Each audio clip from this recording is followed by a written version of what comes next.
It might be raining and the sun might not be shining right now, but we have something else, which is this is the Honda Shine, the 100cc avatar of the 125cc motorcycle that you might be familiar with, and it is sitting in a territory which is dominated by the Splendor for a very long time.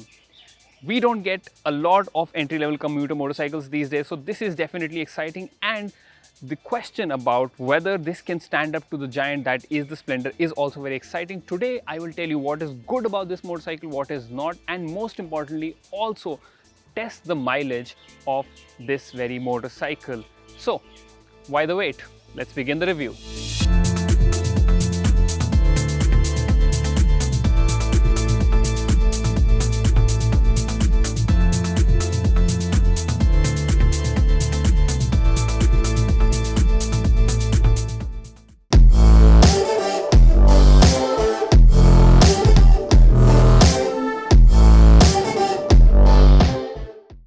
Now let's quickly talk about the design first.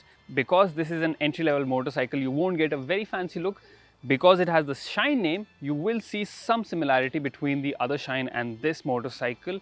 There are some bits that I do actually like. For example, this front fender, which has a matte finish. You get 5 different color options, which do look nice, but sadly we have the very simple looking grey one. The tank also looks nice. Then you have a well-made seat with good red stitching on our unit. You also get a shield on the exhaust, which again enhances its look. The headlamp setup and tail lamp setup is halogen, and you get these halogen turn indicators as well, which is expected in a segment like this. But there are some places where Honda could have done better. It's not exactly bad, but they could have done better, and that is in terms of the fit and finish of the switch gear and the levers that you see here, and also the side panel, which is very flimsy plastic. So that is one aspect where they could have improved it, but it's nothing that will hamper your everyday riding experience.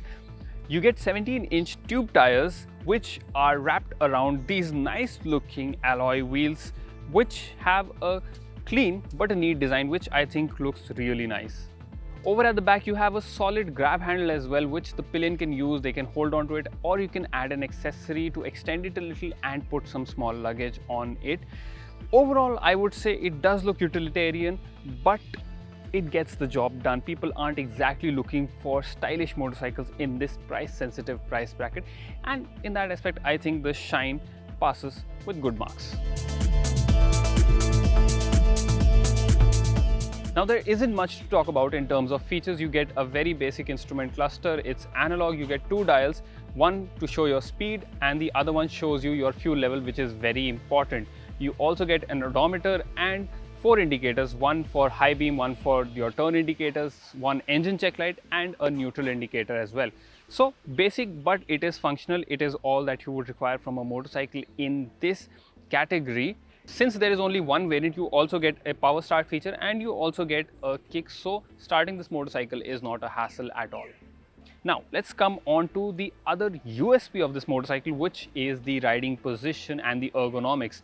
All the switches are easily within reach, but you have a very neutral and comfortable riding position as you would want. So you sit upright, and like I said, the handlebar is within reach. The seat has enough room for 2 people, and even a tall person like me does not feel cramped on this small motorcycle. You have a very accessible 786 mm seat height, and despite that you get 168 mm of ground clearance, which means that riding over city potholes or speed breakers is very easy. You do not have to worry about the bike bottoming out. Since this tips the scales at just 99 kilograms, it is also very easy to maneuver and handle. You can make very tight turns, and even when you have to maneuver the bike by pushing it, then you can easily do that because it basically weighs nothing, and like I said, it's very easy even for people of shorter height to ride. I did, however, find the rear view mirrors a little annoying. I feel that I had to adjust them a little bit while riding in case if I wanted to look on one side or the other. So maybe a little more area on the mirrors, or maybe if they were a little further out, that would have made a bit more difference and made life a little more easy. It's not a very big hassle, but a small niggle that I found. Another small thing that I had trouble with was the gear lever. The gear shifts are fine, which I'll talk about later on, but the gear lever has been positioned in such a way that you have to twist your heel a little to reach it, and even when you do that, there are chances that you might miss it and your leg slips off a little. So that is something that can be improved in terms of ergonomics. This here is the humble 100cc air-cooled single-cylinder engine that powers the Honda Shine, and it produces respectable power and torque figures which are in line with other competitors. So you get about 7.3 horsepower and 8 Newton meters of torque with this motorcycle. It's paired to a 4-speed gearbox, which surprisingly works very well. I've not had any complaints in terms of the actual gear shifts except for the positioning of the lever, and the gear shifts have been very smooth and effortless. The engine itself, well, it has enough power to reach a top speed of 90 kilometers per hour. This is obviously indicated by the speedometer on this motorcycle. Even with 2 people, you can do respectable speeds. And the highlight definitely has to be the refinement that it offers, especially in the mid-range. So if you are cruising around, let's say from 30 to about 60 kilometers an hour, this engine feels very smooth and very unlike something that you would find in the 100cc segment. Lower down, yes, there are some vibrations, and as you go higher up, obviously there will be vibrations on the foot pegs and a little bit on the handlebar. But again, even they are not too bad and you can easily live with them. Another thing that surprised me was even while going at about 50 or 60 kilometers an hour, if I pulled the accelerator, there was enough power in this to show a good amount of acceleration. So that was really good, which meant that while this is happy around 40 to 50 kmph, you can ride it at higher speeds if you want to.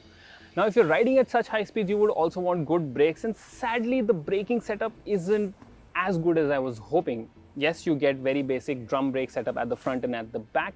You have combi braking system, but I felt that the bite from the brakes was a little too sharp for a motorcycle like this. I think a little more progression would have helped. Right now the brakes bite almost immediately, and that can unsettle the bike a little bit if you are going at high speeds. On the bright side, like I said, they do have a lot of stopping power. Even the suspension setup was slightly different from what I had anticipated. Now, I was expecting a very soft, a very bouncy suspension, but there is some stiffness in there, which does mean that some bumps you do feel, but most of them it does gobble up really nicely. And the plus point is that it does not feel too unsettled when you are going over, let's say, a bad patch, or if you are taking turns. Yes, you have very thin tires, so I would not recommend cornering on this, but they do provide decent amount of grip. It has been raining and I've not exactly had any complaints with the tires themselves except for their limited width. Now let's talk about something that you might have been waiting for, the real world mileage that we got of this motorcycle. Before that, I'll tell you that Honda has not claimed any figures. Whether you see the brochure or their website, there is no claimed figure. So we had to do it ourselves. We filled up the fuel tank of the Shine 100 completely when it was showing 1520 on the odometer, and then rode the bike for about 105 kilometers. At that point, we refueled it again and found that it took 1.38 liters of petrol to fill it up. Now, dividing 105 by 1.38 gives you approximately 76, which means this bike gave us a mileage, a real world mileage of 76 kilometers to a liter, which is very good. And depending on how you ride this motorcycle, you can see an increase or decrease of 5 to 10 kilometers to a liter. So now that we've ridden the bike and told you everything that we liked or did not like, I think it's very apparent that I can easily recommend this motorcycle to anyone going for a new 100cc bike. It can easily rival the Hero Splendor. In fact, it is more affordable than that motorcycle. This one costs 64,900 ex-showroom, and there is only one variant, so you get everything in that and you don't have to worry about different pricing for different variants. It has a very smooth and refined engine. The looks are pretty decent and sorted. You get basically everything that you would want from this, and the mileage is also pretty impressive. Because this is a Honda motorcycle, you can bank on the reliability. You can rely on the smooth engine to take you for miles and miles, and you can cover a lot of miles because this has a pretty good mileage as well. Yes, there are some small niggles here and there, but I think the positives easily outweigh the negatives. So if you are buying a new 100cc motorcycle, do check this out for sure. As for this video, if you liked it, please check out the like button. You can press it for free and improve our morale. You can also subscribe to our YouTube channel if you have not done that yet, and press that bell icon so that you are notified every time we put a new video out. Stay tuned for more car and bike reviews and news and much more. This is Akash Paul signing off for now. Bye bye.